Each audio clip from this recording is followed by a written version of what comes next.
What's up, YouTube? This is Too Raw for TV. I don't feel like using my computer tonight, so I'm going back to the phone. At least I'm giving y'all something to look at. Black couch, lamp, wall, wall fixtures, paint, my voice. But Papa John's, of course, the last couple of years, their stock has gone downhill after comments that were made by the founder, and I think he's former owner now. I think he still is the largest shareholder, but I don't think he has the official title as chairman anymore. But anyway, John Slater, during a conference call, I think it was heard using a racial epithet. And of course, this has tarnished the company's image. And this has led to a decline in sales. And to counter this move, Papa John's hired Shaquille O'Neal today as the new company spokesman. And they will also have Shaquille O'Neal join the board of directors.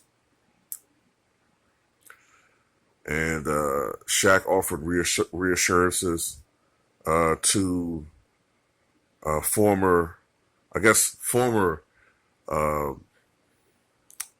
customers of Papa John's that there'll be a change in how they target their food, their pizza, and that they will increase their diversity as a company, so to speak. I saw that they will be paying Shaquille O'Neal somewhere around $8 million over the next 3 years. Of course, there'll be some other perks involved, I'm pretty sure. I think he also will, I'm trying to remember from what I read from the article, he'll also be purchasing several Papa John's restaurants in the Atlanta area. I'm pretty sure Charles Barkley's going to like that because, of course, TNT is stationed in that area, so they're going to be catering Papa John's pizza. And, this is how I feel about it, okay? I know a lot of people are going to be shitting on Shaq, calling him a coon and all that. I get that. I understand why people are going to say that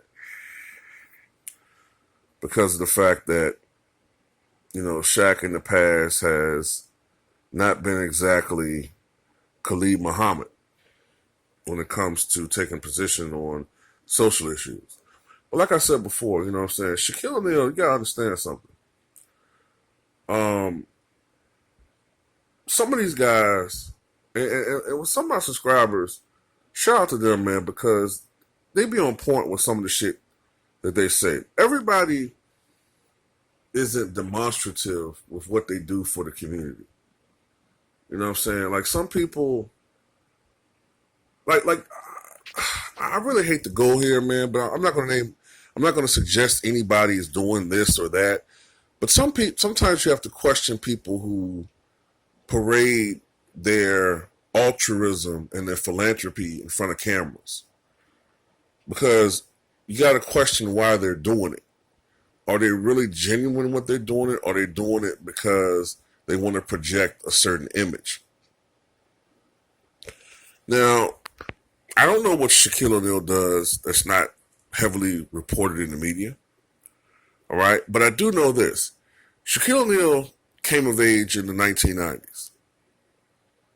In the 1990s, the culture for most NBA players, like what was recommended within the culture of NBA players, especially the top guys, is different from what is recommended and put out there now.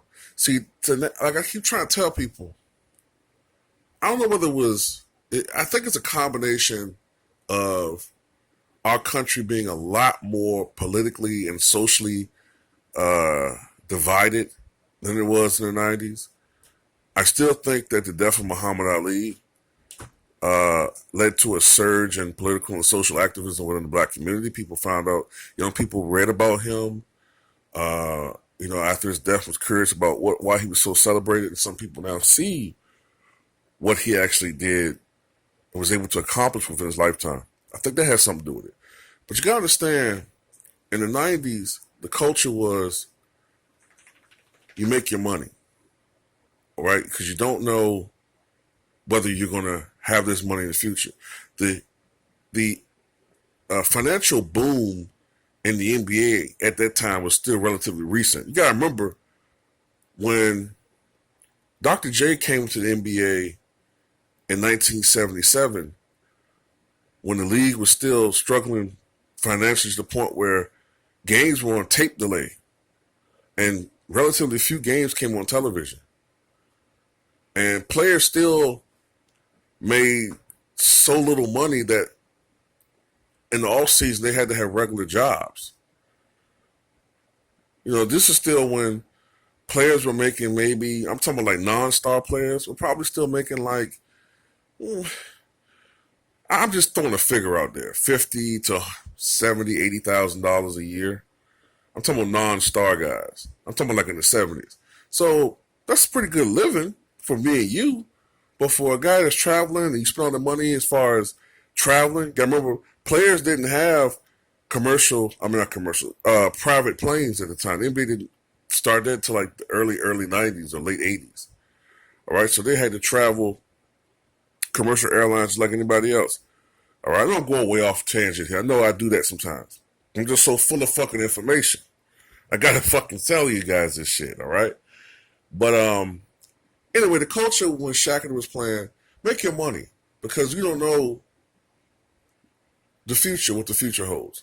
It was a league that was led by businessmen or flourishing businessmen like Michael Jordan and all those guys, Magic Johnson, Larry Bird. So it wasn't this political consciousness. So, you know what I'm saying? Is Shaq a coon? I don't think so. Not necessarily. To me, a coon is somebody that openly shows hostility toward the African American community or black community or whatever you want to call us, and doesn't have their people's best interests at heart. You know what I'm saying?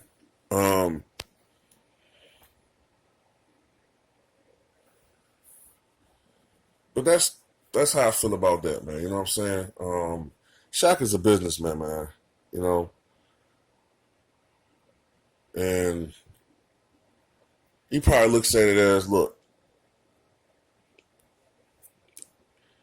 it'd be one thing